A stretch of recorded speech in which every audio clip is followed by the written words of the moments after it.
Well, hello and welcome back to Roundtable Mindset. This is Jamie. And I'm Mahlon. And we're back for a highly requested episode of Roundtable Mindset, where we're going to dive back into the hot button issue of book banning again. I think everybody that's been asking for this for, I don't know what, it's been like a year, is probably finally going, it's about time. We're going to do it. We're finally going to hear it. So just so everyone knows, we've heard you for a while. We were just trying to find the right time and the right person to come on. And we finally got the stars to align. And, we have someone coming on who's you've actually heard before. So this is kind of exciting. We have a returning guest. So we have Brett with us today. If you remember, he is on a school board, and he has decided to come on and talk to us about book banning and the process and kind of give us a little bit of insight into what goes on with that process. Bringing books in and then what happens if it gets challenged or it eventually gets banned from the school or the library. Although he's not able to speak for the entire country, and he's also just part of just one school board, we do value his expertise and his opinions. So with that, I just want to say welcome back to the roundtable, Brett. Welcome. Thanks for having me again, I think. Hopefully, I guess I was invited back, so it must have been okay the last time. Yes. We were talking, we put out some questions to our listeners, and we got quite a few actually that came in. But I was telling you earlier that you actually have a fan because someone was like, oh, I can't wait because, he was so good on the last time that he was on the podcast. So at least you have one fan out there, Brett. So that's good. Yeah, probably my mom. Yes. Well, even then, thanks for listening, Mama, Brett's mom, to the podcast. That's awesome. So I wonder if we shouldn't start with a couple of, I don't want to say ground rules, but maybe a couple of spaces where we, because I think this is such a huge topic, and that's kind of what we talked about the last time that Mahlon and I kind of discussed this on our own, was it's just such a huge, topic of conversation. It's kind of a hot button issue. It's pretty politically charged right now. There's lots of things that go into this specific topic. So I kind of wonder if we can't maybe just set some parameters around this specific conversation, because if you ask me on a global level, is book banning okay? I'm going to say absolutely not. And I will fight till the end that book banning is not okay, right? We are talking about specifically today, correct me if I'm wrong, Mahlon, but we're talking about books in schools specifically, and what the criteria is and how that process looks in your school specifically, and maybe what that should look like. Am I coming into this conversation the same place as you guys? Well, I'll speak for myself. So for me, book banning in general, I would also agree. I am not a fan of just banning books. I do think, though, when we're talking about the context of in a public school, in a setting where there's children, and I'll say children, pre-K all the way up until 12th grade, to me, that's where there is some oversight that is needed. So when we're speaking about this conversation, yes, I would agree with you, Jamie. We are specifically calling out book banning and the book banning process within the elementary, middle, junior high, high school, the public school sector. That's where I want to kind of focus this conversation. Okay.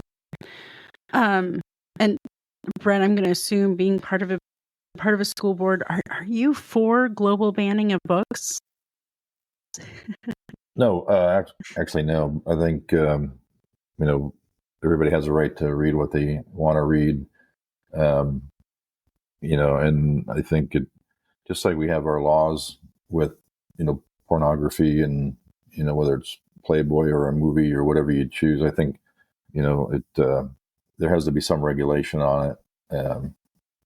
But yeah, in a school, that's where it really kind of gets convoluted, I guess, too, because it's kind of public, but yet it's not public. So yeah, I think no on all books. I don't think we should be going through and telling people what they can and can't read. But in the school, my opinion is going to differ a little bit. But all right.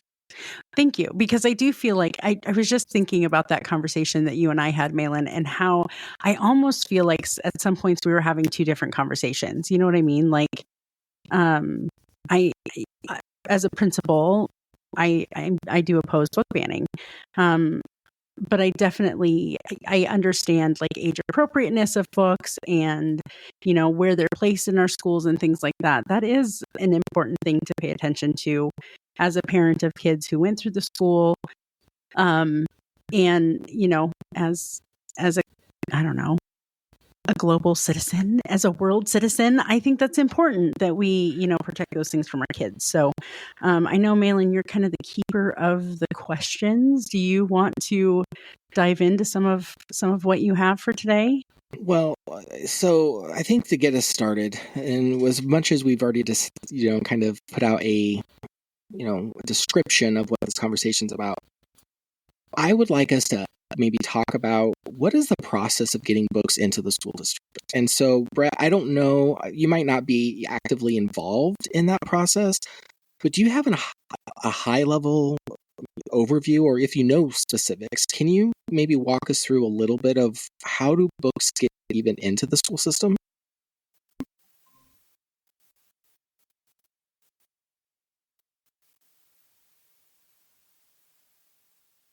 Mahlon, why don't you go ahead and ask the question again, because you froze out, so I didn't even hear the question. Oh my goodness. So Brett, I was asking if you happen to know how books get into the school system, into the district, and if you don't know specifics, can you give an overview of generally how are books coming into the school district? Sure. Yeah. It's not as, you know, it's a pretty simple process actually. And a lot of people probably think that we have people that just sit here and read books and look at the content of it. And it's kind of like, you know, just pretty simplified where they look for like categories of different, like what genres do you want? And I'm not the best at this, but if you want fiction, nonfiction, I don't even know if there's a category for like fairy tales or whatever. I'd probably be the fiction, but when maybe they want literature, they want government books, or they want this here. It basically comes in like groups, so like a package of books. So you say whatever kind of books you're looking for, and then it comes in just a big packet or a box or whatever, and then those books essentially just get put into the shelves, and they're there until the controversies come up with people question. Somebody reads a book that, you know, goes home, their parents see it, or it makes the news or whatever. And then up until the actual book banning concerns came, we never really had issues. We never had really people questioning things. And then it was somebody saw a book and then it came. So if that, hopefully that kind of answers your question. It's kind of a short answer, but I think the basis of it is it's just they hit the shelves and then they're there until they're not there. So I'm not going to lie. I think for me, this is a little surprising, because I was thinking there was this rigorous, like overdue process that has to happen, like with a request form that has to go and has to be approved by administration, you know, from the teachers or from the schools, and then has to go out. And then when they come back in, they have to be scrutinized. So I think as a parent, you know, I was putting my lens of what I would hope would be done with school material that's coming in for books for kids to read. And even hearing that, Brett, it's amazing to me that it just seems like it is an open door for really any material to come in, and it can be requested by anyone. And these are questions. So if you know the answer and I'm being off base here, please let me know. But it almost feels like anybody that's in the school district can then start requesting materials and books, and then they'll just come into and be put on the shelves or come into the classrooms. Until there's an issue, really nobody's really taking a deeper dive into what these books even say, which also kicks me over to another question that I had, which I think you're kind of answering, because I'm going to speak from experience. there were a couple books that my kids were exposed to going through the school district that I was questioning how on God's green earth did these books even make it in. Specifically, the content that's in there versus the school age that my children were at the time that they were able to read those books. And some of them, I'm going off of memory, but some of them were requested by the teacher as part of a book report. And some of it was they were just in the public library at the school library, and they were just finding books off the shelf that they could read. And so now I'm starting to understand how that situation can happen. And it's starting to make me look at this process completely different. Yeah, I think, when you kind of talked about where a teacher, I think that's where you're going with it, where a teacher may have the students read a book and then write a paper upon that book. Those, again, that's a choice of the teacher. And sometimes in the library, pieces of it they're looked at a little bit closer than kind of what maybe I explained it, but it's not like if nobody's going to go in there and, well, if a Playboy shows up or some kind of a booklet that's known, someone's going to look at it. But for the most part, if it meets the criteria of what's on the book list, I guess, if not, I shouldn't even say a list, because you basically get, okay, well, this company has these books.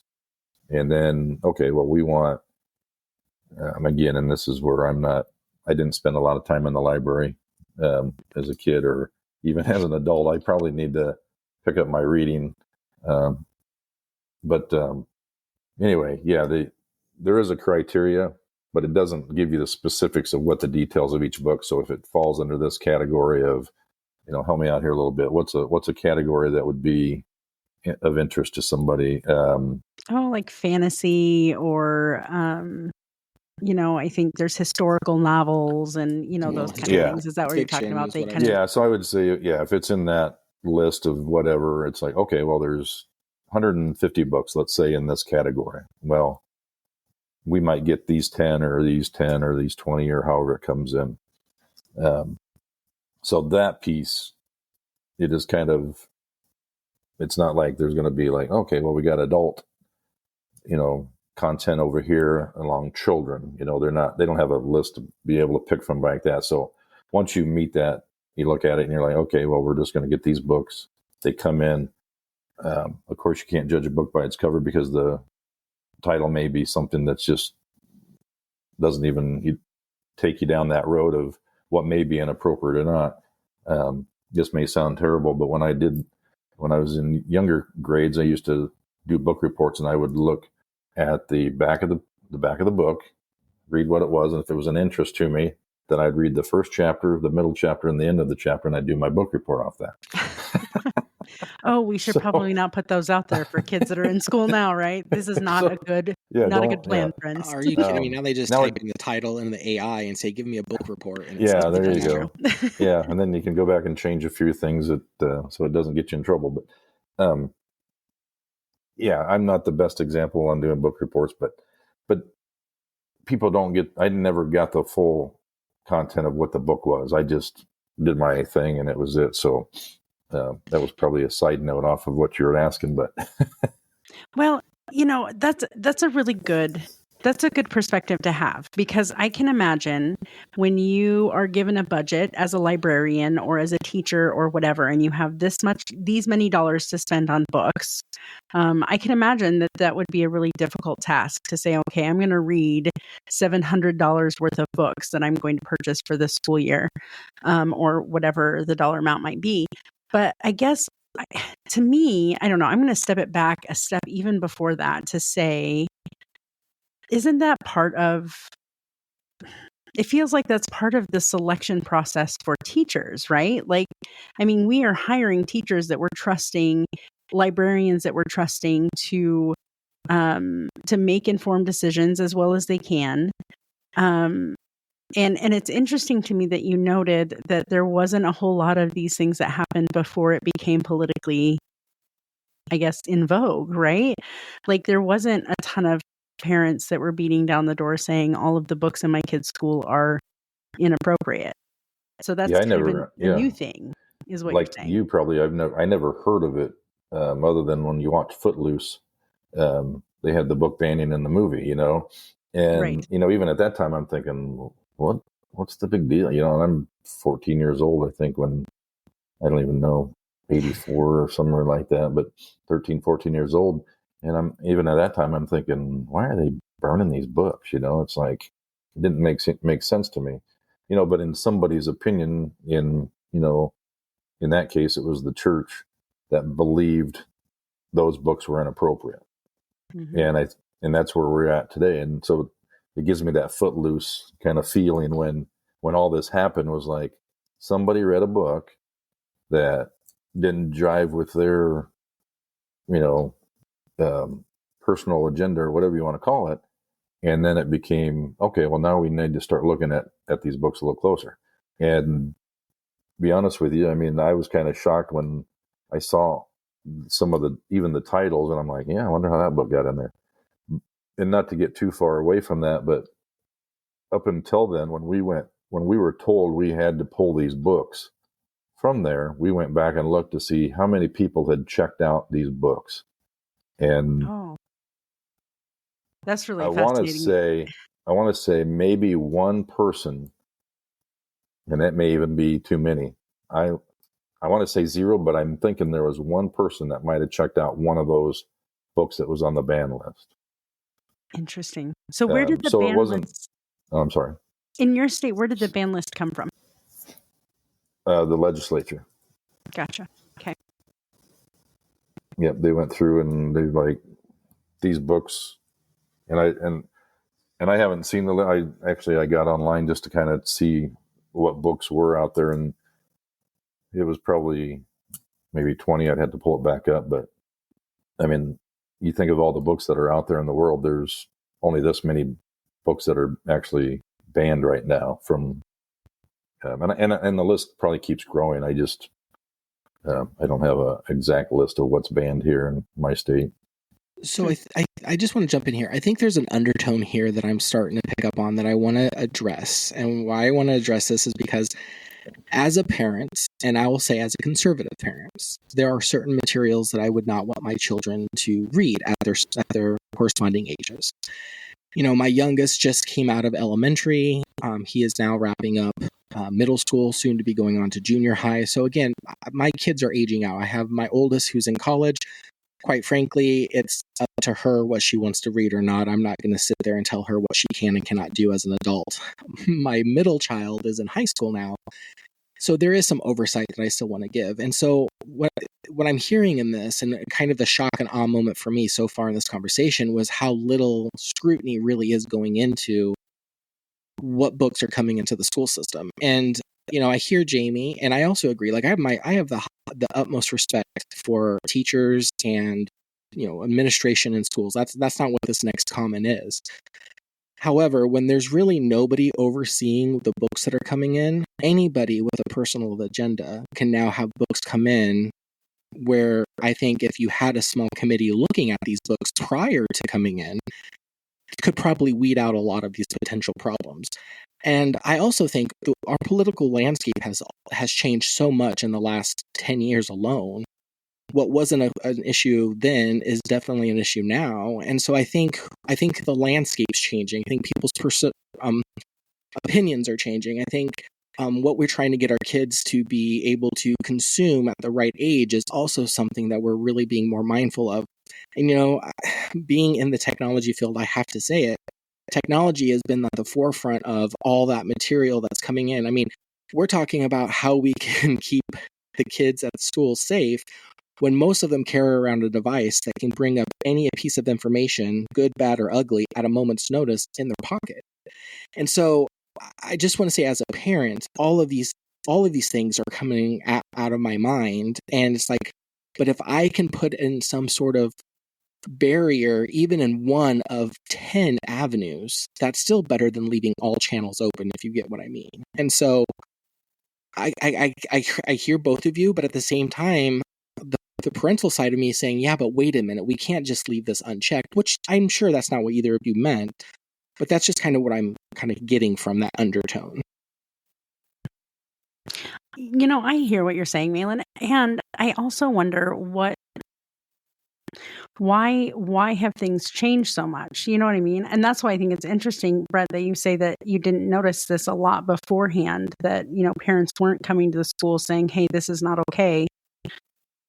So, and we kind of talked about this last time, Mahlon, when I was in school, if there was something, my parents were just as interested in what I was reading as I tried to be when my kids were in school. And so I guess I'm curious what the big shift is other than the climate. You know what I mean? Like that's because even looking at a banned list of books from a specific state that's close to mine. I don't even know if Nebraska has a list of banned books. I'm going to look now that I've outed myself as to where I live. Again, probably for the third time or so. But I don't know. I mean, I'm looking at a lot of these, and there's a couple here that most of these I can see not being appropriate for grade school. But some of these were in the library when I was a kid. A couple of these I read when I was in high school. And, I'm just looking at them. I'm like, why is it different now? Why was it okay for me to read that? And I learned from it. And why are those same standards not okay today? You know what I'm saying? Like, what has changed? Boy, that's a tough one for me. I guess, yeah, I don't know if it's just, I guess instead of stuttering here and trying to find an answer, yeah, I think it just came down, at least in where we're at. We had a person that sits on our school board that is tied into a certain party that had it became concerned. So it necessarily wasn't in our district, but the closeness of these, this controversy came, and that person kind of brought it to light, and then it obviously was in the legislature, and just to me it just appeared one day, and I was like, yeah, I guess what are these books? What's the content? What do we need to look at? And then it rolled out so quick that it was kind of like one day you just, oh, I guess, okay, now we're banning books without really a conversation. We didn't really get to have a good conversation on our board table about it. It just happened, and we were told. Now, I think if the conversation would have come out, I think I would have been on the same. I think the results would have been the same for me, as I'm glad to get some of those books out of there. But on the other hand, there was no conversations. We didn't have parents flooding into the board meeting saying, man, get rid of these books. And again, that's why I said when we started digging into it, we're like, oh, well, I guess we do have some of these books. And how many people read them? 0 to 1, Which probably begs the question why we're not doing that more often anyway. If nobody's checking out the books, do they need to take up space, right? Like, just a thought. Well, yeah, it does make you wonder what we've got so many books out there that, I don't know, everything, like Mahlon already said, we've got the world at our fingertips, and we can pull up whatever we want when we want it. And that's probably why I haven't been to a library. I didn't go to a library a lot. I went when I was working, if I had to research something, but I don't even go there anymore. I go to my phone, I go to my computer, and it's on there. So I don't even know what our library looks like. It's probably changed so much I wouldn't recognize it. But don't you think a little bit, though, is our society has changed? Think about when we were kids and the types of books that were in the library versus now. There might have been, I'll say, age-appropriate reading, and there might have been one or two, books out there that really weren't. So maybe there's a fact that the sheer numbers, statistically speaking, the number of kids that are going to pick those hot-button books is going to be far fewer and far between back when we were growing up. And what makes me say that is, I'll go back to one of my kids. They brought a book home and they were reading it.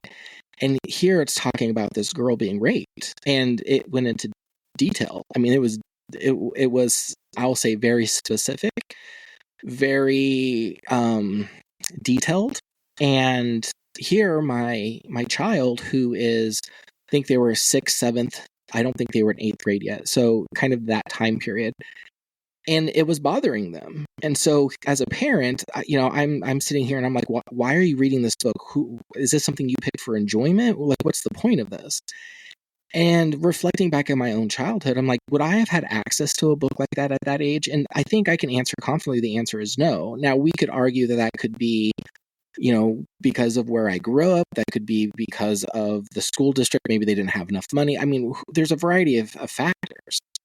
But I think one of the factors that we have to maybe look at is the fact that society has shifted. I think it is becoming more and more, I guess, tolerated that the younger audience is getting more adult-themed, adult-specific materials being brought to them.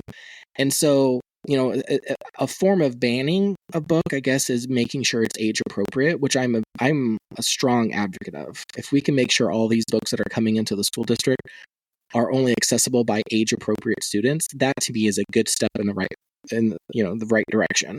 Is that a form of banning? Sure, and I can sleep at night knowing that kids are only having access to books that are age-appropriate. So that's one thing that's crossing my mind is, is that a thing that's different today than it was when we were kids, Jamie? Possibly. And I think maybe outside of the political agenda that's kind of currently swirling around, I do think there is that aspect of it as well. And I think I could get behind that argument to say, okay, maybe books are changing, right? But so many of the books that I'm seeing are like, they're old books. You know what I mean? Like, so I'm looking at a list, the 10 most challenged and banned classics of all time. You've got 1984, Huckleberry Finn, Alice Walker. I've never read that book. The Great Gatsby. I Know Why the Caged Bird Sings. I believe that one is that is one on the list that I just read. Lord of the Flies, Of Mice and Men, One Flew Over the Cuckoo's Nest, To Kill a Mockingbird. I think that's the challenge for me, is that it's not always about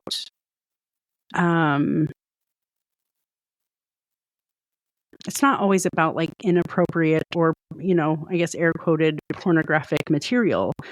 It's also like the social issues that are being censored. You know what I mean? Like the whole rage against DEI, and we're talking about racial issues, we're talking about equality issues, we're talking about things like that, and those are things that doesn't make sense, because a lot of these books I read in high school, a lot of these books are books that have been in schools forever. You know what I mean? And that's where I get a little confused.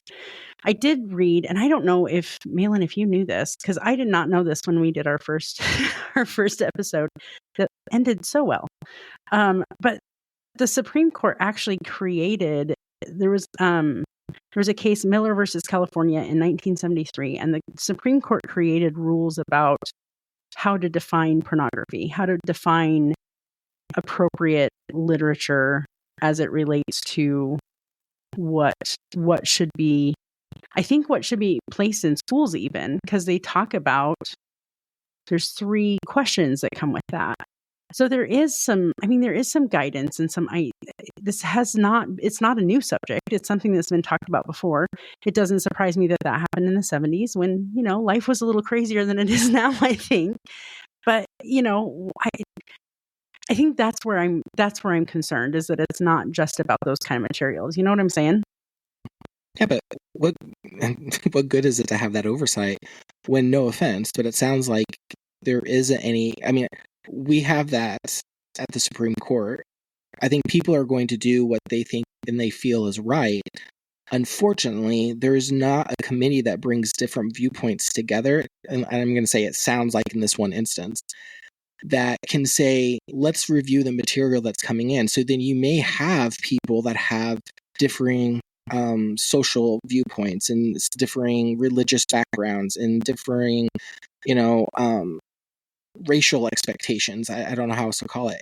And so they'll have all those opinions being able to look at the material. Really what I'm hearing is that anybody at any time can request books to come in, and really there's no one checking to make sure these books and these materials are appropriate. And so even in the best of intentions, I think we do hire educators to try to do their best job they can. Unfortunately, when you have someone whose ideals and even opinions are so much to either the far right or the far left, having such a great ability to bring materials in that they seem and they feel are appropriate and they are trying to educate young minds, you could have a whole large group of people who would say that is not appropriate to bring in. And so even when we have those laws and all these rulings, how I'm hearing Brett kind of talk about in this one instance, it really doesn't matter because that's not even being enforced with when these are being ordered, and definitely when they're coming into the school district. It's not until there's an issue or somebody reports something that then it might get that scrutiny that it should have had before coming into the school district. I'm curious, Brett, has your school district had, I guess, parents that have brought books to the school board's attention? Do you have a process? If someone does bring a book to you and says, hey, I think this isn't appropriate, do you have a process? What does that look like? And has that happened for you guys? Sure. Yeah, we have, once that, and of course I found out about this obviously through this process. And so I was kind of like, okay, well, that's at least, I guess, a good thing. I mean, I'm like you, where I want someone to sit there and read all these books, make sure, to go through it. But unfortunately, we don't have that. So if a parent or even a teacher, somebody that comes forward and says, hey, look, my child brought this book home and I was reading it and it really doesn't align with, what I think is appropriate, then it can go to there is a committee that they have that they'll sit down and they'll look at it and then make the determination. Now, again, it's kind of who's on the committee at the time, what's their beliefs. Most of the time, it's probably going to get, if it's whatever right now, the legislature is going to control kind of what it is. And I think the criteria I was looking that up, and, at least through K through 6, if it's this, I can pull that up again real quick, but if it's certain criteria, it's not going to be allowed. So now we still have through 7 through 12 that gets a little more, I guess, broad as far as what they can read or I guess in this case read, but I was going to say watch, but in this case it's just reading. So yeah, once that committee looks at it, it is under review, and then if it doesn't meet the criteria of what is in the legislature, then I would assume it goes back on there. I don't know of anything that's been brought to us and that's just been put back on the shelf or vice versa. I know we've had some controversial where teachers have asked the students to write on a topic, reading this book, and then write on it. They have to offer an alternative. So if the teacher puts the assignment out and this is what the book is, I've had a couple of people call me and say, hey, I don't know really if this should be appropriate. Well, then they can have an alternative. They'll usually refer them back to the teacher, and then the teacher kind of works out with the family, like, all right, well, here's what they can do then. So in the book, that I can't remember what the book was even, obviously it was an English class. And I know when it came to me, I sent it up the chain to the superintendent, and then it went back to the principal and to the teacher, and that's kind of how they worked out. But it wasn't anything that was under a ban or anything like that. So I think it was just that family felt, I don't want my child to read this book or write anything on it. What can we do as an alternative? So they fixed it that way. So, but yeah, to answer the original question, there was a committee, and it does get reviewed. So I'm going to pull one of our listener questions. I think this is the right time. So Brett, what is Scholastic the only company that your school district can pull from, or is there a variety of different companies that materials can come from that you can order? I think there's several, and I think Scholastics is kind of the most known one out there. And I wouldn't say it's the most reliable, but it's obviously people know about it. As soon as you said Scholastics, I'm like, oh yeah, I've heard that. I couldn't tell you what the other ones are. I probably should have looked at. Maybe probably be a good idea to look and see what kind of.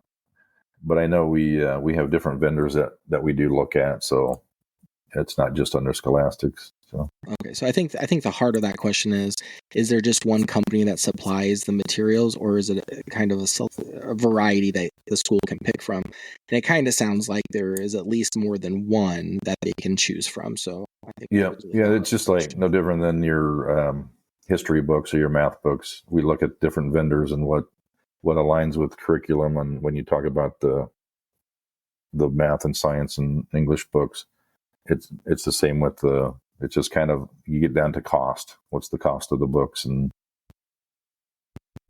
yeah.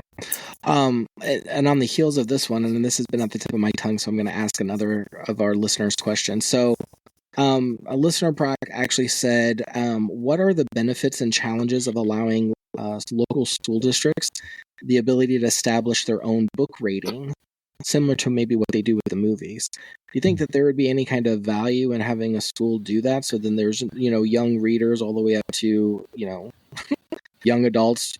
I'm trying to think of what's that. Is it something 17? I can't remember what the actual is. But you know what I'm saying? Like movies has G, PG, PG-13, mature. Anything like that, do you think could go on with the school? Would that be something that could be possible? Well, I would be in support for something like that if we could. I don't know how you would. I mean, again, you'd have to. I don't know if you'd want to just keep it to each individual school. I think the Board of Education, not the Board of Education, but the Department of Education would probably have to be the ones to kind of maybe regulate that for at least whatever state you're in. Obviously, with the federal government going through what it's going through, I don't know how that's going to work. But at least I know right now they're trying to push at state level. So I originally said, I don't like, this is where I'm kind of on the fence a little bit. The K through 6 thing I like, just don't even bother it. 7 through 12, they're getting a little bit older. They're going to venture out they're going to be learning about themselves a little bit more. Maybe there is a topic that they want to talk about. If your parent wants to sign off on something, maybe that's kind of the key is the books are there, but they're kind of in a little bit tighter, lockdown to where if they go to check them out, the librarian says, oh, I need parental consent for this one. So I'd be more at line for something like that. I don't, whether it's a rating or if it's just parental consent, somewhere they're going to see it. Is it really the school's place to have your kids see something for the first time? I would say not. So that's why I think we've got to figure out, even in that 7 through 12 grade area, is what is my kids really looking at? Because, when kids go to schools, they don't really tell you everything that they do, and it's not always appropriate. They're trying to hide. They're always trying to hide something. Even the best kids hiding something. I wonder, though, what the efficacy in that would be if it's not a national scale. You know what I mean? Because if you think about what might be deemed appropriate or inappropriate in Oklahoma versus Minnesota, right? There might be some big differences in that. And so I wonder, it works with films because we kind of all have an understanding of what an NC-17 movie is versus what a G-rated movie is. And I would point out that there are a ton of G-rated movies that I know parents think are highly inappropriate for their kids. So, but Shrek. I wonder, well, yeah, I mean, there's innuendos and things in some of those movies that go right over the kids' heads, but probably aren't appropriate if they are at all aware. But I just wonder if I mean, if there was some sort of scale like that, and I can't say that I'm horribly opposed to that, but if there was some sort of national scale like that, that would offer parents an ability to be involved. They could say, hey, local public school, my kids can check out this rating, and this rating, and not this rating and this rating, right? Like, I mean, it would give parents a little more say in what their child was allowed to be exposed to. But I think I just don't know how effective that would be if state by state did it. You know what I'm saying? Like if I lived in a way conservative state, there might be peppered into materials that I think are just fine for my kids to read, things that I might not think are okay because that specific state feels that, I don't know, that a book that depicts a same-sex couple, like Johnny has two daddies or something like that, I think that's fine for my kids to read in a children's book, and someone else might not think that's okay. Yeah. So I think that would be the challenge, is that we would have to have something that would be a little more universal, I think, or standardized in order for something like that to work, in my opinion. But well, and to play devil's advocate for a second there, Jamie, because we just went through a recent change at the federal level, and as Brett mentioned, it's going through a whole bunch of changes right now. What if coming out of there, it says it's not okay for those materials, Johnny has two dads, to be present? I mean, would you be equally okay with that kind of restriction? And you know what I'm saying? Like, I'm for having it be age appropriate, where the slippery slope for me is, material like that, I'll say all day long, yeah, it doesn't have to have any space in the public sector, take it out. Well, there are a lot of people that don't find any issues with that. So someone who doesn't find issues, would you be just okay having that rating there if that did scrub all of that material that you find appropriate out of the school district or out of the school system? I don't know. Here's my thought process. I think that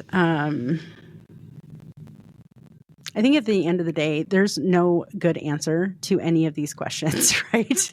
There is not a single answer that is going to appease all sides of this issue. There's always going to be things that you are going to feel is absolutely inappropriate to be in schools, and there's going to be things that I think are absolutely important and not only appropriate, but are necessary to be in schools so that our kids can have a good, well-rounded and well-rounded education about the world around them. What I remember I was in a parochial private school, and it was religiously based, and I brought my science book home, and there were Bible verses in my science book, and my dad was really not okay with that. And so what he did is he then took it upon himself to add the education that he felt I was missing, and the perspective that he felt that I was missing because of the curriculum that was being taught at the school that I was in at the time. So he purchased books, he purchased some, docuseries kind of things, and he watched those with me, and he made sure that I got a second opinion. He made sure that I got another perspective outside of that. And I think that is the thing that has been missing from some of these conversations is, yes, if there are materials that you don't feel are appropriate for your child to read, then don't let your child read them, and talk to them about why that's not appropriate, and talk to them about why that doesn't fit into your value system. That's an important piece of this that is missing, because I don't think it's the school's job to do that. You know what I'm saying?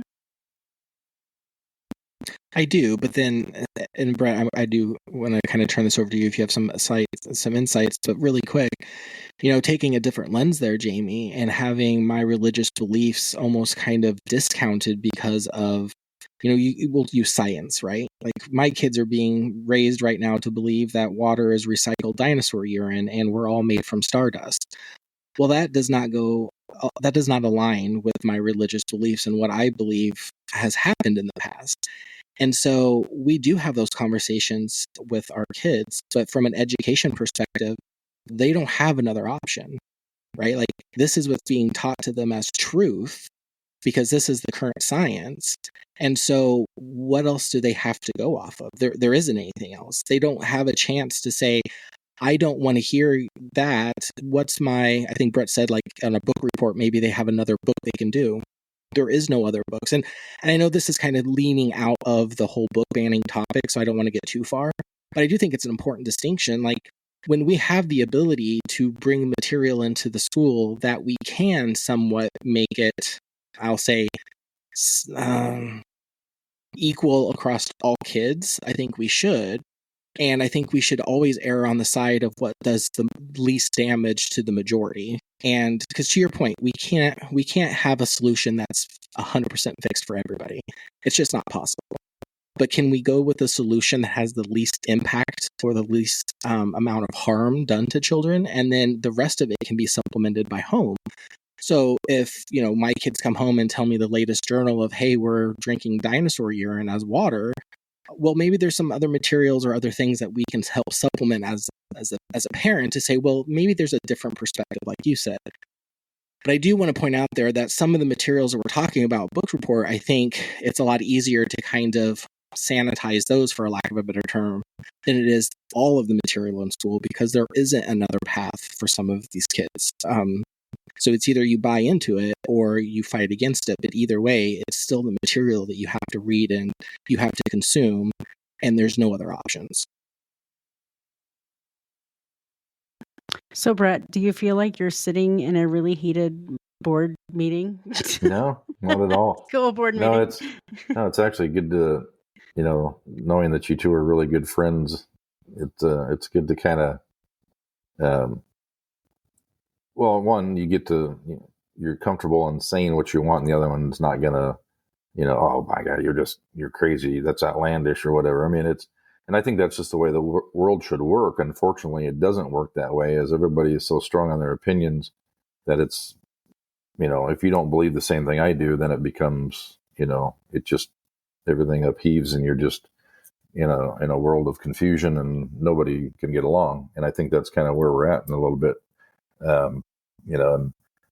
But I think one of the things out of what was just being said there, I think one of the things that came to my mind was, as we talk about books, whether they're appropriate or not, and it was already hit on that, the book essays and reports and those type of things can be, there is an alternative. And I don't think you'll ever, because if you have a teacher that says, I found this book very interesting and I'd like to share it with the class. Well, you won't, just like the book in the library, you will not find out what that book's about unless you actually read it and you take it home, and then the parents go, oh, wait a minute here. And I think part of it is that back when education was first, probably, the one-room schoolhouse type concept, it was math, English.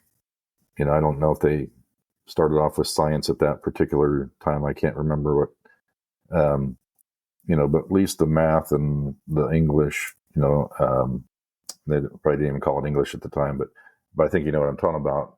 It was the curriculum based. This is the only thing we're teaching in schools.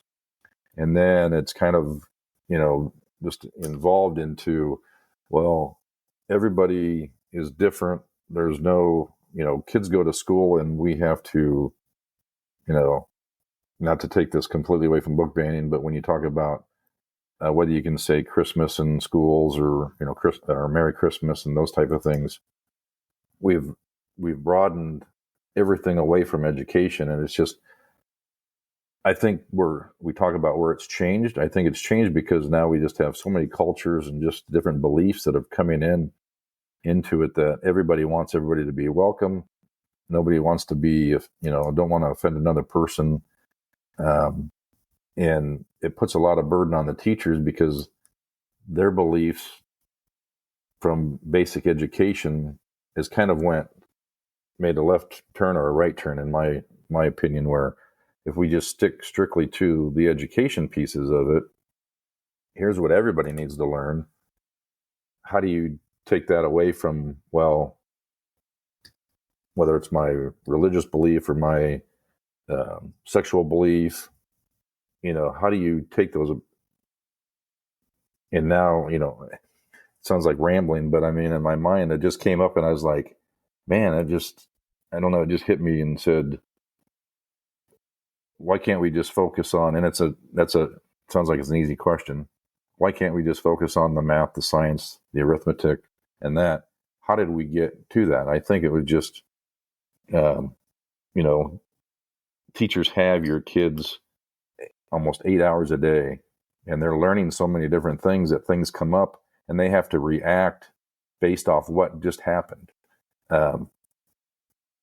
My wife's a teacher, and she'd probably kick me in the leg if she heard me telling this story. But since there's no names and stuff, I feel safe to say it. Please tell the story. But she's got some interesting stories where when we talk about, this kind of falls into book banning, if you will, or whatever. But kids are talking about Pornhub in her class. These are third grade kids, and the kids talking about Pornhub. And it's like, for her, that put her in a really tough situation, because it's like, one, where did you want to get into those conversations with those kids and like, what the heck did you hear about this at?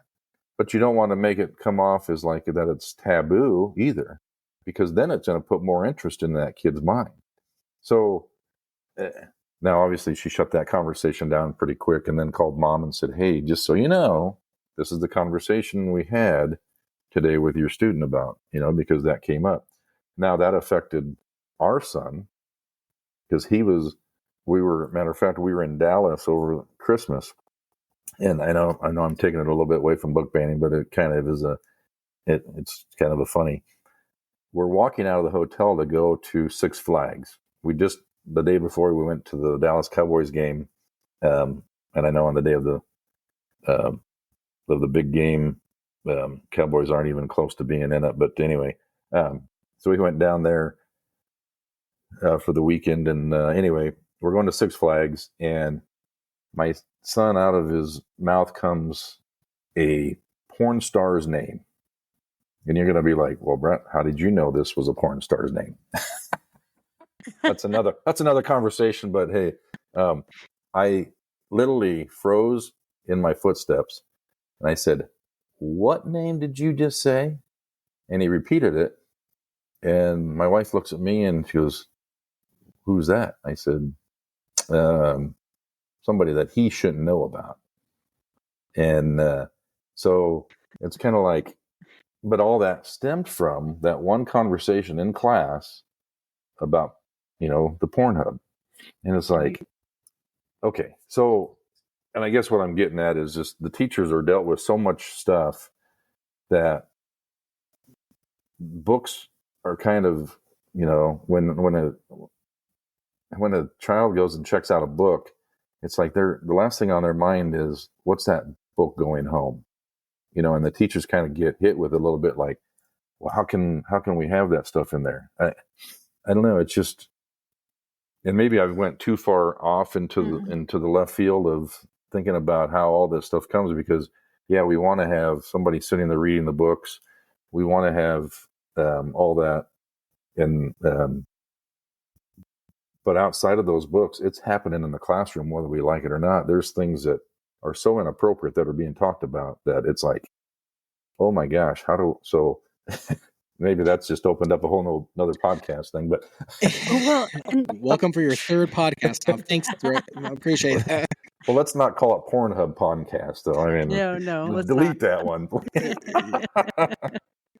No, but you're just securing your space. I get it. Yeah. We'll bring it back. Don't worry. No. But you bring up a really interesting point. And when you were saying that, I'm just going to say this and then we can talk about it. As a parent, and my kids have technology, and we're no dummies. We know what technology can do. I was a young man as technology was coming up. The internet was just opening up. So I get it. I know what's out there. And I didn't have it as portable as all of my kids. So we do the best we can to lock those things down, right? Like there's certain things that apps they can't download. We have, I would say mirrors where we can go and look to see what they're browsing. I mean, we get reports back. Like we do what we can to lock it down. Does that prevent everything? No, but I could put my head on my pillow because I know that if my kids go and find something, it's not me being a result of me being complacent. It's a result of they're doing the wrong thing. So they're not getting my permission. They're in fact trying to find a way around my safeguards that I put up there. When I look at the school, right, wrong, or indifferent, I hold them at a higher regard because they don't have my permission to share everything. There is a lot of trust that goes into, I've sent my child into your care for 8 hours a day, and I'm expecting you to teach them reading, writing, arithmetic. I'm not expecting you to be their religious counselor or their sex ed teacher every day, right? Like there's certain limitations that as a parent, I would say, I don't give you the authority to teach my children some of these things. Now, I'm also a realist and understand, like you said, Brett, conversations come up, things happen. But I need to know that the school in all areas, and book banning is one of them, you have safeguards in place it's no longer the school being complacent. But if the kids find material, it's not because they allowed it to happen. It's because my kids were doing the wrong thing and circumventing the process and getting their hands into things they shouldn't. To me, as a parent, that is two very different conversations, because if the school has 5 safeguards in place and my kid gets a hold of material they're not supposed to have, my conversations with my kids, because you weren't supposed to have it, and yet you went behind your teacher's back, my back, everybody's back to get your hands on this. You did the wrong thing. But how do I look at my child who is just giving these types of materials when there are no safeguards? It doesn't sound like there's any oversight for the material coming in. We've already stated that before. Now, I, as a parent, am looking at the school saying, you don't have the right to do this. And I'm mad because you are just allowing it to happen.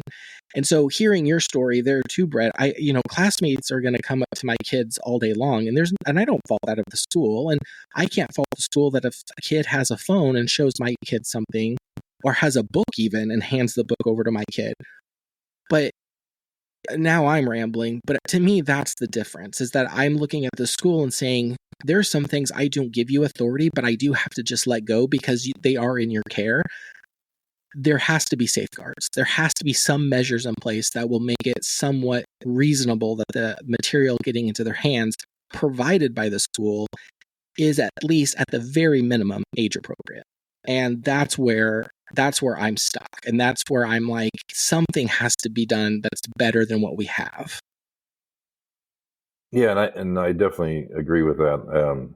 That was probably a bad example but it was, but you're absolutely right. It just, yeah, if a teacher would be talking about that topic, you're going to be like, don't be bringing that up.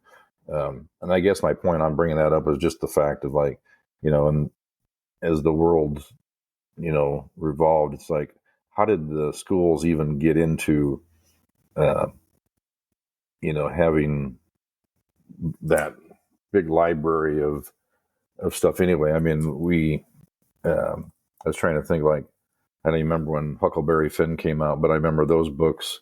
We had, when my kids were going, it was like Diary of a Wimpy Kid, those type of things that were, I read Scooby-Doo, or was it Scooby-Doo? No, well, not Scooby-Doo. They were, they were mystery. Oh, well, my gosh, I can't even remember the name of the books, but they were about mysteries and things like that. And I think we talked about it a little bit ago. We didn't have all that, the controversial stuff. So, I guess pinpointing where that changed, in society is probably, it's not going to change things today, but yeah, it's just, so puts a lot of new perspective on what teaching really became. Well, I guess before we go too far away from that, am I understanding what you're saying to be that maybe schools don't need libraries?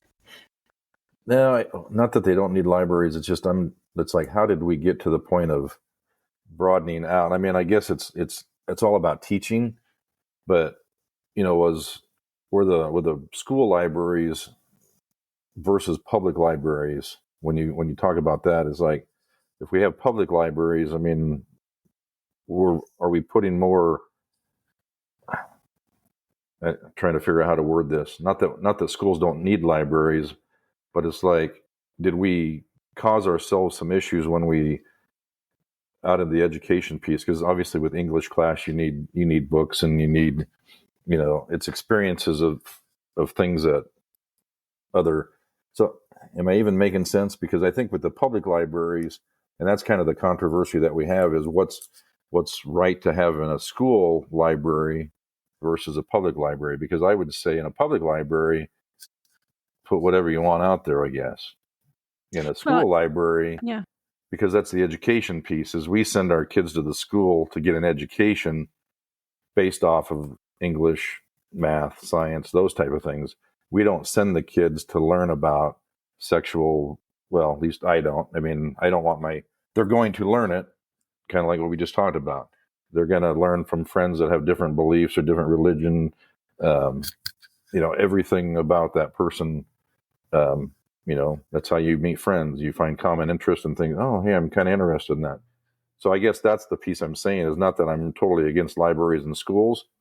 I just think that maybe at some point we've kind of done this to ourselves, where we're expecting the schools to kind of be that information of everything, when really it's about the math, the science, English. And that's where I'm kind of like, get myself kind of like, am I even making any sense? Because in order to have English, you have to have some books. Like, you can't do book reports if you don't have access to books and those type of things. So, but I think how far did we go on information coming into the schools and putting that at the hands of the teachers and the educators to disseminate, I guess.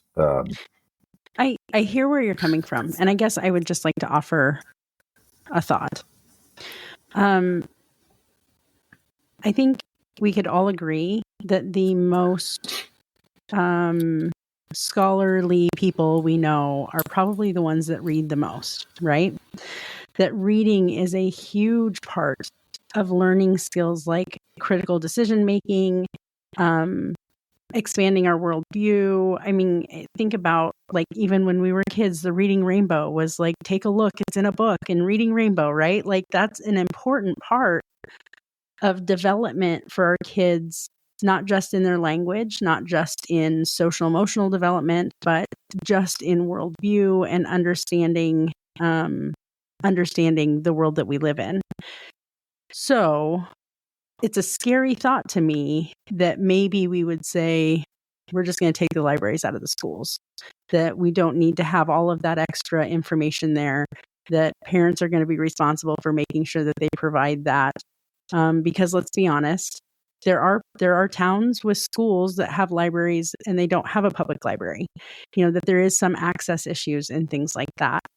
And there are parents that won't provide that opportunity for their kids. And so how sad it would be for, some kid who really could grow up to do amazing things and doesn't have access to books that could really help them even imagine that those amazing things could be possible. So that's kind of a scary idea to me, that libraries would be a bad thing in our schools. And I didn't mean for it to come off that No, I'm it's against okay. libraries and schools. I guess I was more like at that point of when, because you're right, there are some cities that do not have public libraries, and kids, if we would have that oversight on when those books come in, because I think it's just gotten too large in a way for me, I guess, because if we can't sit here and read, when you have that book, that package of books of whatever it is that comes in, you got 20 books of this, you got 20 books of that, having that one person sit down and read that book would be awesome. Read the book, make sure that we're kind of taking it at, again, the book, book by the cover type, philosophy, that, okay, well, can't be that bad because the title's this, or or what the what's it called when you read the back, or the oh my goodness. Oh, the sleeve jacket, or the book Yeah, jacket? it's almost like the when you open the book and you have your little information about what's that? It's like the overview of the book. Yeah, that's probably the best way to put it. Anyway, so when you read that and it tells you, well, the book's about this, this, and this, and this. Okay, well, that seems okay, but what is in the content? And so, yeah, I wouldn't say, the librarians at my school would be like, oh my gosh, I can't believe I voted for you. If I said get rid of the library. Yeah, and that's not what I meant on it. I just think we got a little bit too large, maybe on some of the things that we offer, I guess. And I don't know how you would put a cap on it. I mean, that's not even, it's more thought, I guess, thought provoking things of like, but you're right. If we didn't have that in there, then,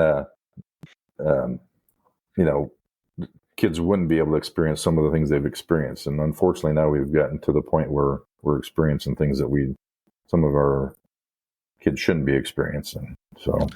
So what do both of you guys think about, because why Brett was saying that, the controversial, he wasn't saying this, but the whole no more library in the school, then it got me thinking, like, what are some other things that could be considered, censorship or a form of banning?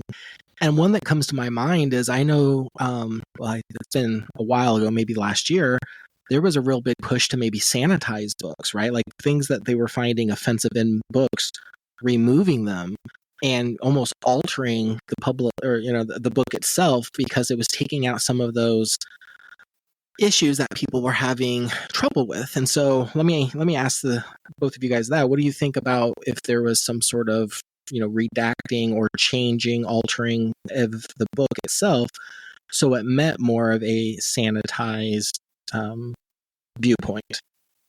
Would either of you be a champion for that, or be okay with that, or would that still be considered the same as banning a book? I guess I'll take a stab at it first. On the surface, I would say no, only because it's the creative. You're taking away the writer's creativity, thought, the thoughts and the basics of what they wanted to get out there. On the other part of it, it would be no different than really like when you go to a movie and you, let's say it's a NC-17 movie, then you go to show it on ABC or CBS, one of the local things, they edit it for time and then they bleep out things.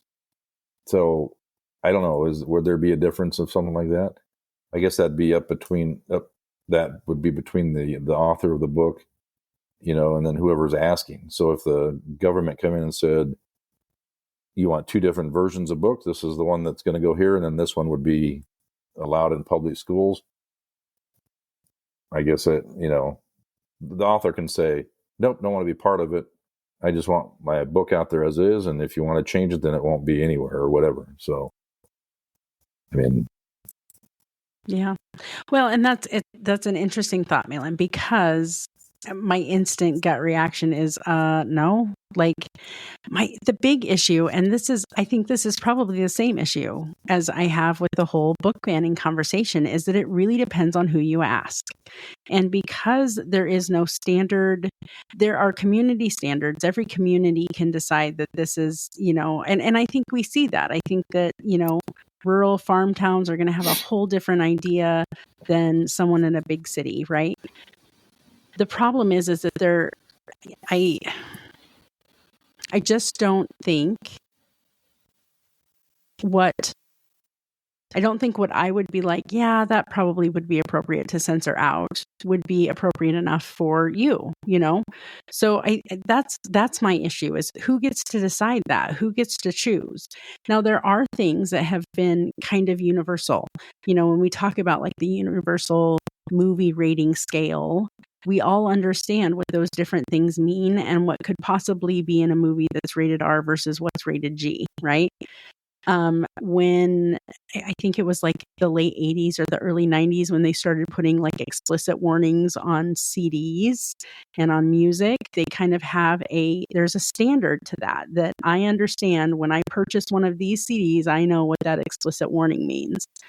And that's the issue I have, is that right now there is no standard. It is just Mahlon thinks that this is not okay for his kids, and it is not, and it's based on his religious views and values that he holds in his home, and in my home it's going to be different. And so I don't know, again, it feels like there's no answer, but there's a couple options. I think, we've kind of talked about a couple of things that could be solutions. I just don't know that those are priorities at the moment. And to be quite honest, I don't know about you guys, but I don't even feel like this is as huge of a subject as it was even a couple of years ago. Like in 2023, 2024, this was a huge topic of conversation. I'm not hearing about this as much as I used to. So I don't know if it's just not in vogue anymore. Well, and also to be fair, your home life has changed too, right? Like no longer. That is valid. Yeah, you no longer, because I'll say from my perspective, and I'm going to give a nod to what you said, because I think you are accurate. I think with everything that's going on politically, people have kind of lost sight of that in the last 6 months or so. Mm-hmm. But as a parent, that is something that I still look at. I mean, every single time my kids do a book report, I look at it, I review it. I want to understand what's the book that they're doing. I ask them questions. So it is still at the forefront of my mind. And I will say, since I have the mic, since I ask the questions, I almost view altering publications and authors' works, I'll call them works of art, I almost see that worse than banning. I don't think you should ever touch a book. It would be like repainting the Mona Lisa, right? Like, what if suddenly we find that to be offensive, and so, okay, we'll just go ahead and paint over it?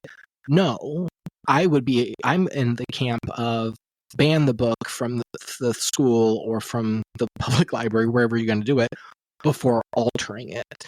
And because I think real growth comes from that. I think learning history comes from it. I think periods of time that these books were written, we might look back at them now and say that's despicable. Well, maybe that's what we're supposed to learn from them, is say that was a horrible time, that we don't ever want that to happen again. And if we start sanitizing people's work of art and we start changing it to what it feels right for us in today's society, we lose all that importance. So I'm going to get off my soapbox, but I just kind of want to put that out there, because I think changing it is way worse than just banning it. I would vote for just banning it. But I hear you, Jamie, and I just wanted to add that 2 cents. I was just thinking, though, like even in high school, if we did a play that had a bunch of profanity in it, we didn't use the profanity, right? Like, so I appreciate and applaud you for sounding really reasonable right there, Mahlon. Well, that means so much to me, Jamie. But I know, honestly, like, if it's, there are certain slurs that we know today that people are uncomfortable with. Mm-hmm. And there are works of art that they are just throughout from beginning to end. Right. And I know there was conversations, do we go back and we, redact all those out and change them with more, culturally sensitive or correct words now? And I would still be on the side of no. We may look at those and be appalled, and maybe that's the good thing, right? Say, hey, there was a point. Right. Yeah, there was a point in time this was common, and everybody thought this way, and we don't want to be that anymore. And so I would say, don't touch them. And if you're offended by them, don't read the book. Right? I think there's this lost art of, you don't like something, don't support it. And that to me is where our ability is to fight these types of things. So, Jamie, I might look at something a little bit more, profane than you do, or vice versa. Well, I can make my voice heard by not supporting them. That falls short when we're talking about the schools, right? Because I'm not able to voice that in that environment. The school is voicing that on basically my behalf via the child. And that's where this is kind of rubbing. Like, I really do feel like in a lot of areas, and this is a whole nother topic, where the school system really is almost supplementing my parental rights, sometimes against my will, sometimes with my consent and sometimes without me even knowing it.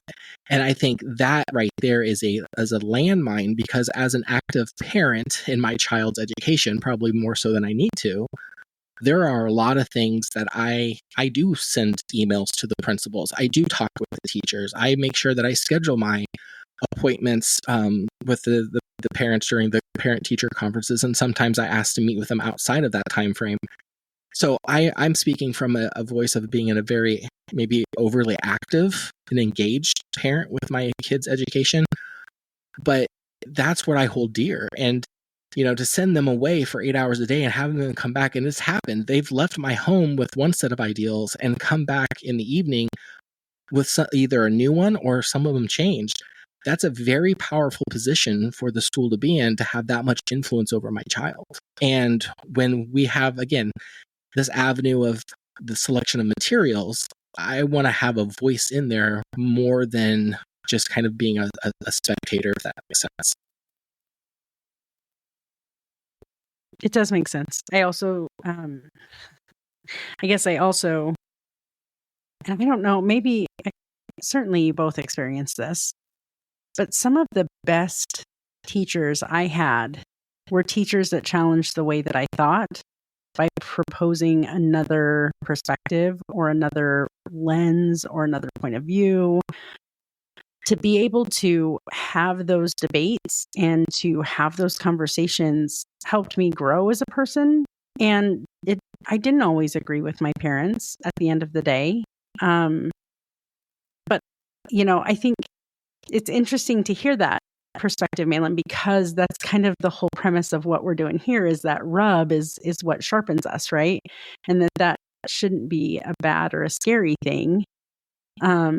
Because in the end, our kids are going to find their way anyway. I mean, at some point, they're going to start making their own decisions and not go the way that we tell them to, because they've made a choice of their own. And I think I'd rather do that in a space where they can come home, reflect those things and those thoughts, and be able to, have some influence in that. But I don't know. Food for thought, I guess. I have one other question that I'm going to pose to both of you.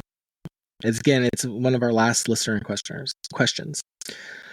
So a listener asks, what do you think the long-term implications of restricting access to certain books for young readers will be?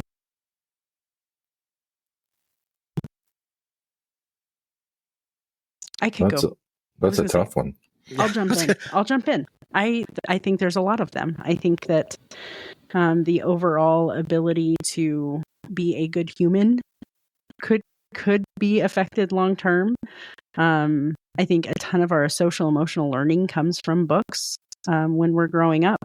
How we see other people, how we accept other people, and I think technology has stripped us of so much anyway. Like, as far as just because I can go to AI, I don't use that part of my brain as much anymore. You know what I mean? Like, my creative writing skills have plummeted since AI can just write it for me, or at least give me some ideas, so I don't really have to do the hard work of actually thinking. You know what I mean?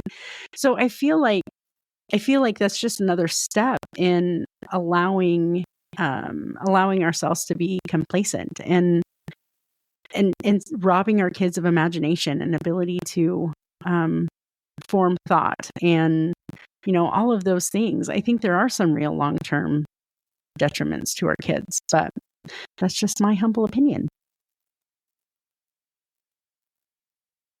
I think I would have to agree with you on the being able to see other perspectives.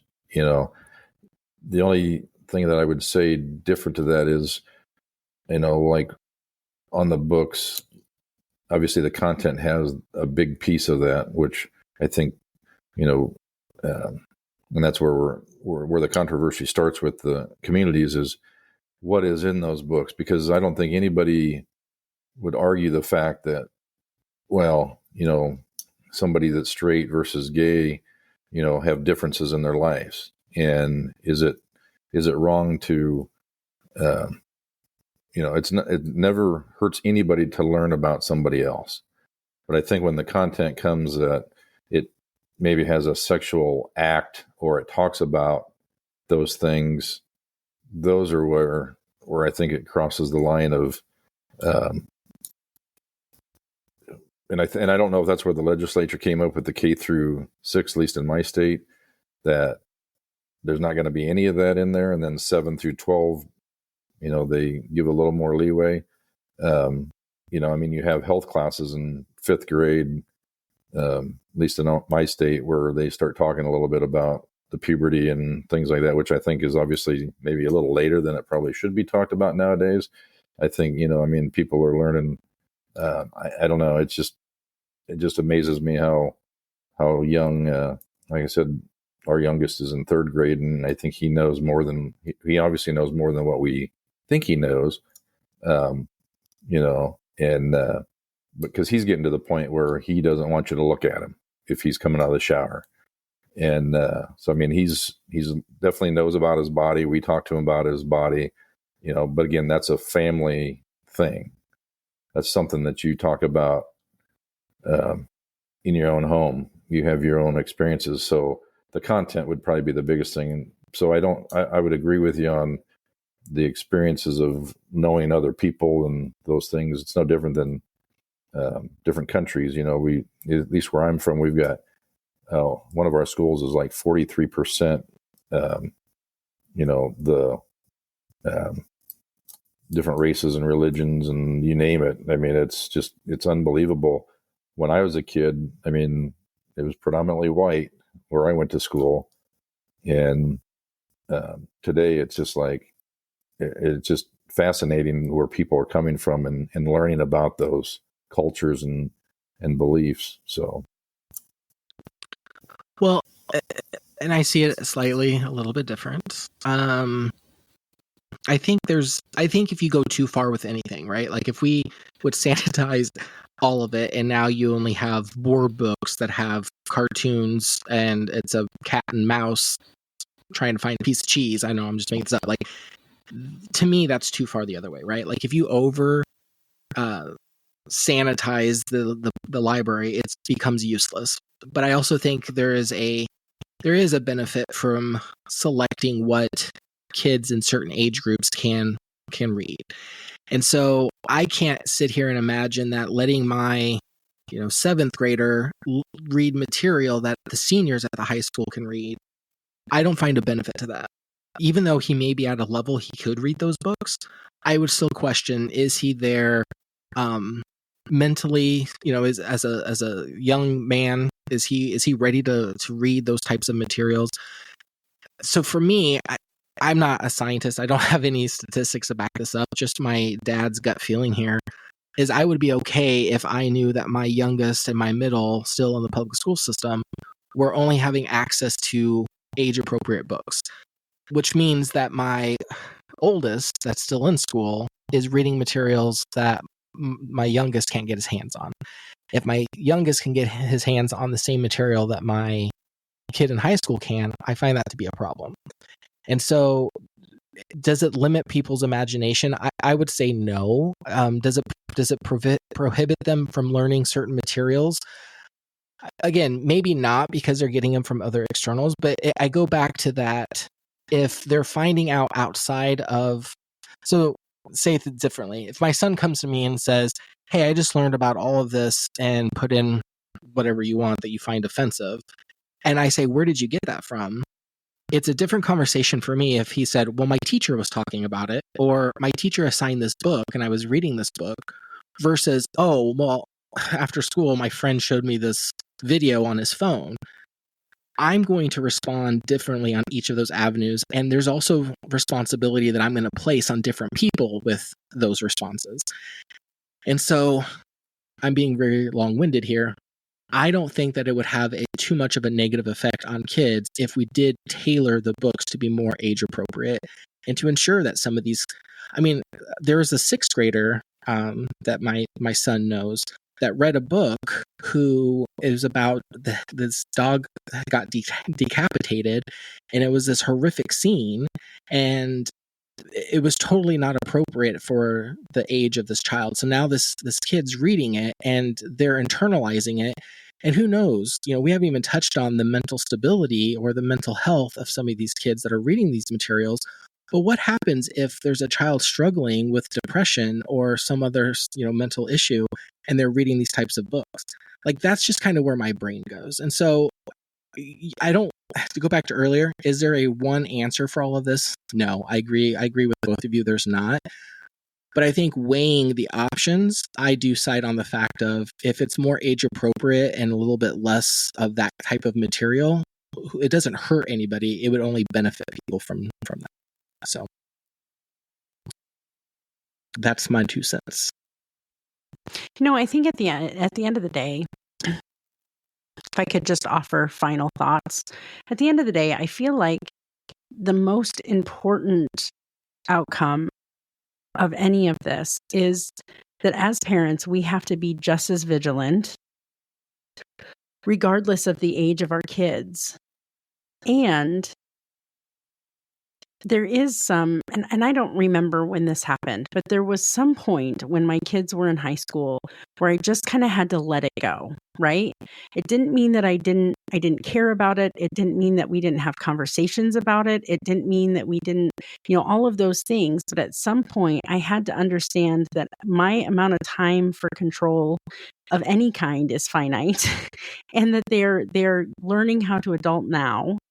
And so my thoughts around some of these things changed a lot in that space. The parental controls on the phone had to start easing. The explicit restrictions on music that they were listening to in iTunes had to start releasing. Some of those things had to start changing, and I had to trust that I had built a foundation with my kids to follow the values and the morals and the standards of the family that I raised them with.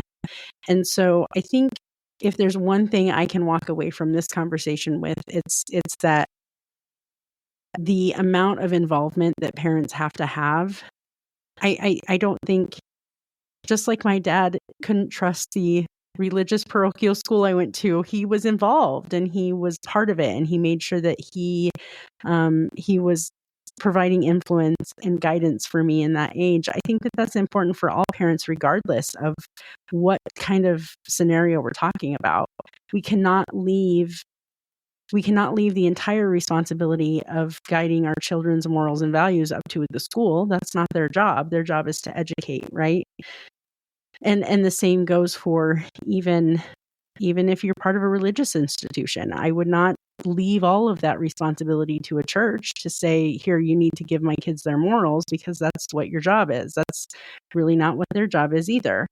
So I think it just emphasizes for me the value and importance of parents being involved and active and vocal, not just in the processes that are happening in these institutions, but really in our kids' lives, and how nobody is going to replace the value of me as their mom. And eventually they're going to come back to whatever they found as valuable in their upbringing. And I hope and believe that I have a huge influence on that. And I know that there were teachers and there were classes that my kids were involved in high school that, man, it just drove me crazy. But we just had those conversations, and it's interesting now to hear my kids reflect on some of those, and the things that I hoped that they would gain through their childhood, they did. So they have that foundation, Yeah, I agree that it's not the school's responsibility. Again, I go back to, I would this step of making sure that it's age appropriate through whatever mechanism it is, I think just kind of helps the school make sure that they don't accidentally cross a line that they shouldn't cross. And I do think that parents, they can't, it's easy to blame the school, right? Like, I think that's the easiest thing. I could sit here on a soapbox, and if my kid comes home with a note that says, hey, he was in trouble or got sent to the principal's office, it's really easy for me to march down and blame the school for everything, right? I blame the school. Why are you picking on my kid? And I think as parents, we do have to do that job of parenting our children and talking to our children. I think where the school can help is, in this regard at least, is just make sure the material that's getting into their hands is age appropriate.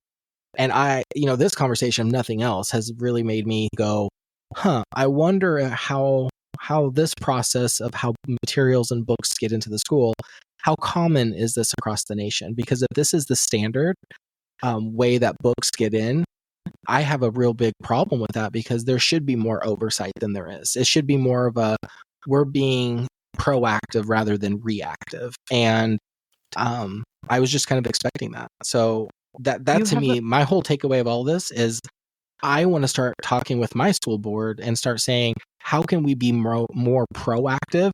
And I want to take it just off of the focus of banning books, but how are we more proactive on how do we get quality material? And quality is a very big word, but how do we get quality material into our schools and ensure that we're not just getting books because somebody saw a title somewhere and thought, ooh, that sounds good, I'll order it.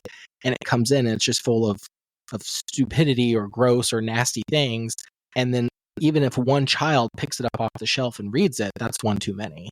So this conversation has helped me kind of go, it's lit a fire for me now that I want to kind of take that by the bull by the horns and go, how can we start reshaping that? Because I think that's important. See, you have a problem with it, and I'm like, no, I think that we've got a good system in place, and if there is a space for me as a parent to say, hey, this isn't okay, then I'm glad for that. I'm grateful to be able to have a voice in that way. I guess as we close out, Brett, what I'm curious about is, from your lens of a school board official, what would you tell a parent who is who's maybe struggling in the space, who sees something in their school that they don't feel is appropriate for their child? What advice would you give to a family or to a parent who is in that space? Well, you always got some tough questions for me. No, that's actually not that tough, but but it makes you think, because normal reaction for parents, at least in the district I'm from, is we have social media pages, these parent pages, and they automatically go right to the parent page and they just start lamb-blasting.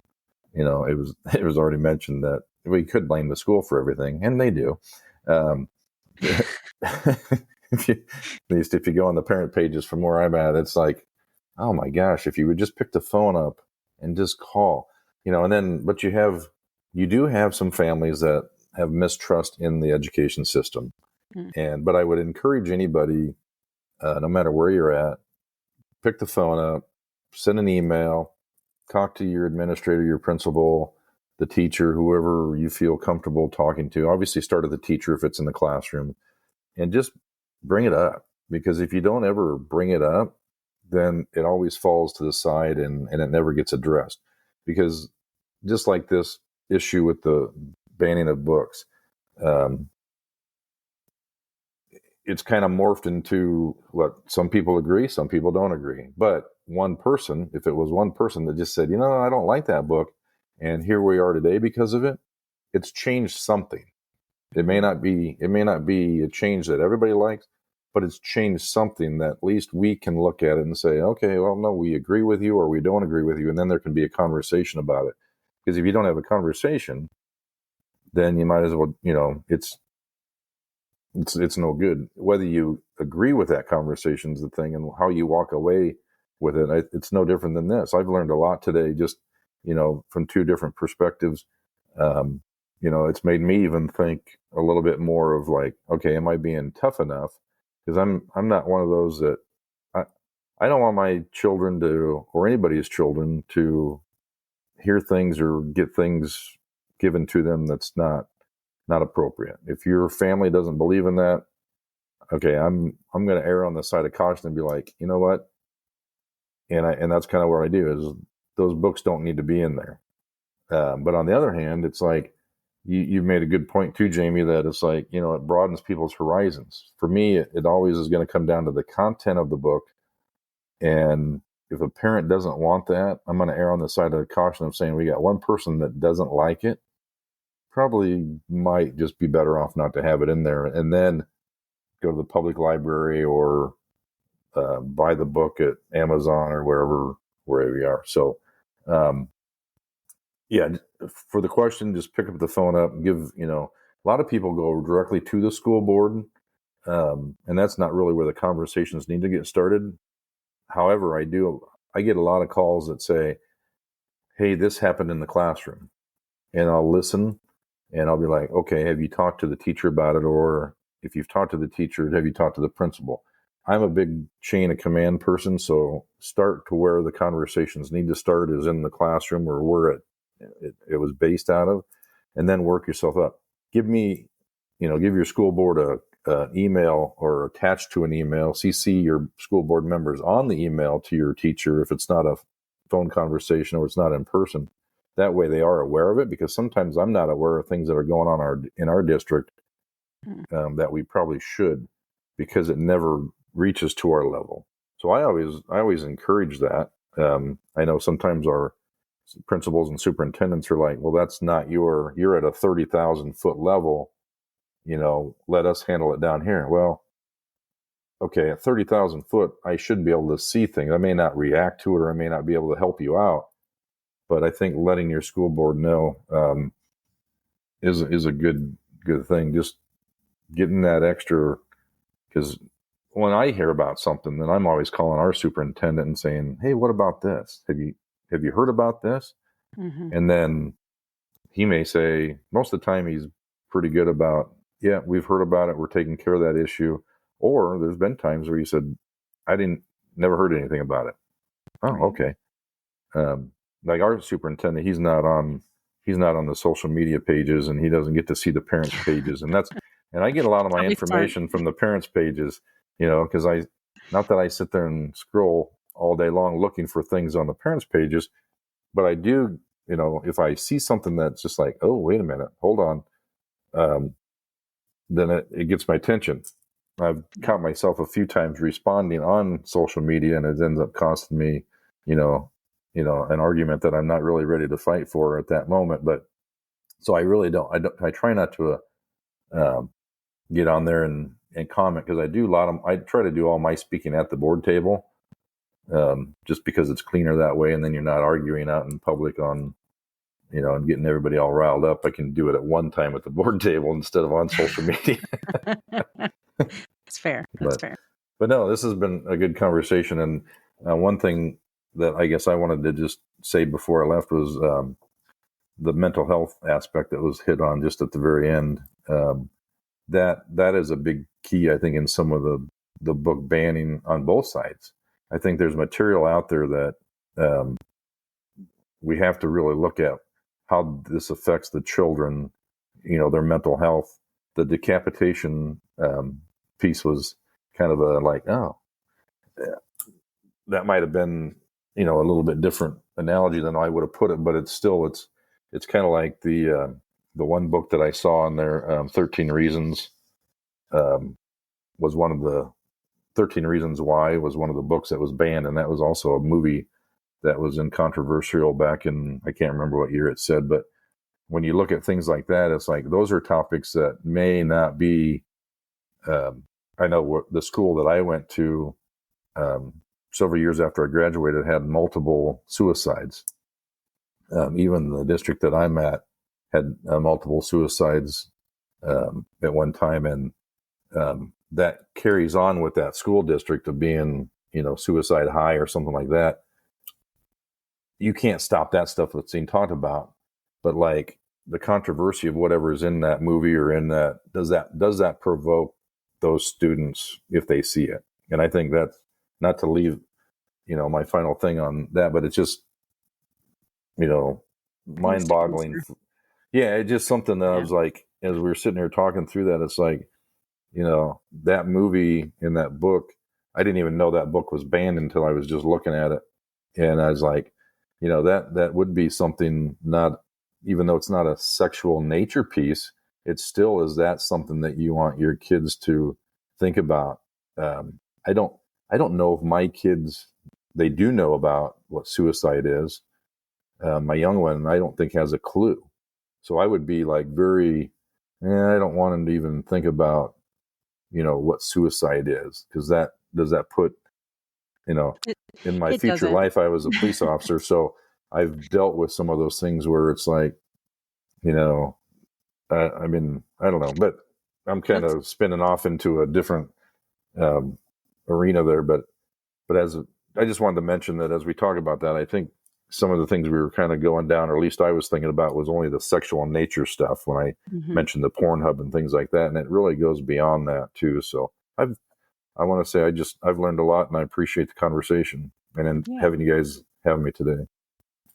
Well, we certainly appreciate you being here. It is always helpful to have someone with some experience outside of my own. I've never been on a school board, and I've never made decisions for a school, so it's always helpful to have that too. So thanks for being here. Yeah, no, thanks again. And I'm going to take some things back to my superintendent and just kind of be like, hey, maybe what can we do differently to maybe try to be on both sides of it. Is like, because you don't want to just go like, well, we're going to ban this book because of this when the other side wants this. So that's going to be a kind of a interesting. My Alexa's going off. I don't know if you heard that, but yeah, no, it definitely gave me something to think about and go back and talk to the superintendent about, just to say, what can we do differently? Because at the one point of what are we doing? Well, I agree. I don't know if we're doing enough. Are we relying on the legislature in my state to handle everything and just say, well, okay, we'll wait for the next list of the books that come out, to tell us what ones need to be removed? That's probably not the right way to look at it. So, but yeah, no, and I appreciate you being on here, and say hello to Brett's mom. Hi, Brett's mom.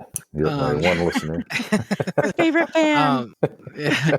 But no, it's always what I like about having you come on, Brett, is that you're so just level thinking. It's so nice because Jamie and I can go off on our own tangents. We can get really passionate about our own points of view, and you're kind of that consistent bridge. And especially around this, you bring the knowledge, right? You bring the most experience between Jamie and I.